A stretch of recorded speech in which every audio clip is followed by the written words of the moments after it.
Get up from your bed because I'm sure you can see me.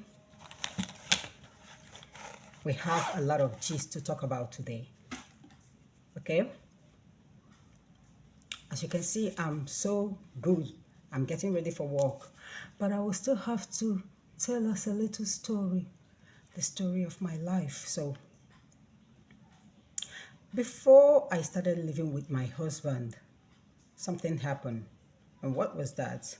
In Igbo tradition, when a girl is getting married newly, after paying off your bride price, there is something they call like your first 4 days in your husband's house.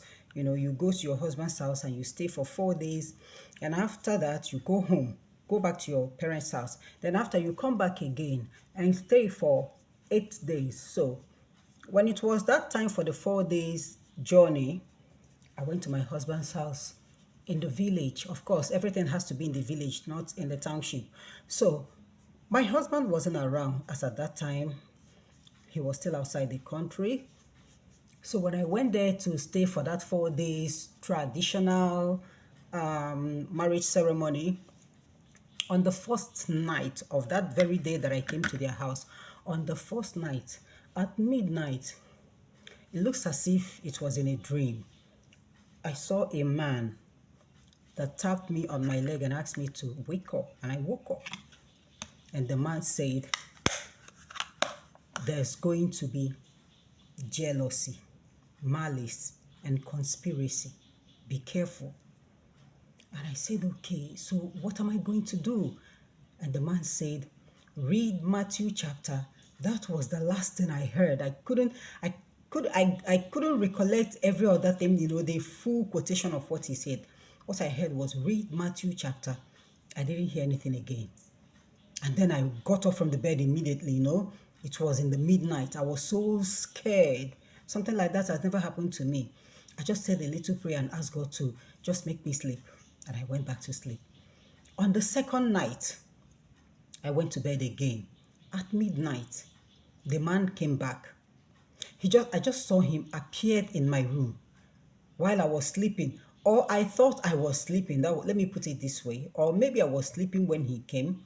He just appeared in my room, tapped me on my leg and asked me to wake up. And I woke up. He asked me to sit down on the bed. And I sat down. And the man said, it looks as if what he told me, that I didn't understand it. I didn't say anything. I was just moping at him. And he said, there is going to be jealousy, malice, and conspiracy. Be careful. And I said, okay, so what am I going to do? He said, read 2 Corinthians chapter. I couldn't remember the rest of the quotations. That was the only thing I heard. But I saw him go to the door. He just did like shining stars and vanished. So when I opened my eyes, I realized actually that I was sitting down on the bed the way I was sitting and listening to him. I saw myself sitting that way. That means it wasn't a dream. He actually came and told me all those things. So I got scared immediately. I wanted to shout. There was no light at all, no candle, no nothing. So I was just struggling to see if I can get a matchstick, to light, at least put on a light, this and that. And then my mother-in-law heard me scattering everything. She called me and asked me what the problem was. I told her that I'm in the dark, that I need light. So she came upstairs with a torchlight and asked me, how can I go to bed in such a dark room without any light? But there was light when I went to bed, but electricity in Nigeria is always fluctuating. So the electricity company took the light, that is the NEPA. So they took the light. So the woman gave me the torchlight and went downstairs, but I couldn't sleep anymore. So I had to pray until dawn. And then I got up immediately, took my shower, went downstairs. I met my father-in-law, my mother-in-law, and I told them that I want to go back home. They said, no, it's not tradition. You are supposed to stay for 4 days. You have only stayed for 2 days. And I started crying immediately. I started shouting. I didn't tell them what I experienced. Okay, and they were asking me what the problem was. I told them I want to go back home, that I don't know what is happening in the school. I've missed a lot of tests, I've missed a lot of quiz, this, that I want to go back home. After crying for a very long time, my father-in-law said, okay, since you insist, no problem. He called his driver, gave me some money, and asked the driver to drop me off at the car park. So the driver dropped me off, and I took a ride back home. Okay, my parents were staying in Enugu State that time, so I went back to Enugu State. And then when I got home, I couldn't even open my mouth and tell my family what I saw, what I experienced. I bottled everything up in my heart. Now, the part of jealousy has come to pass.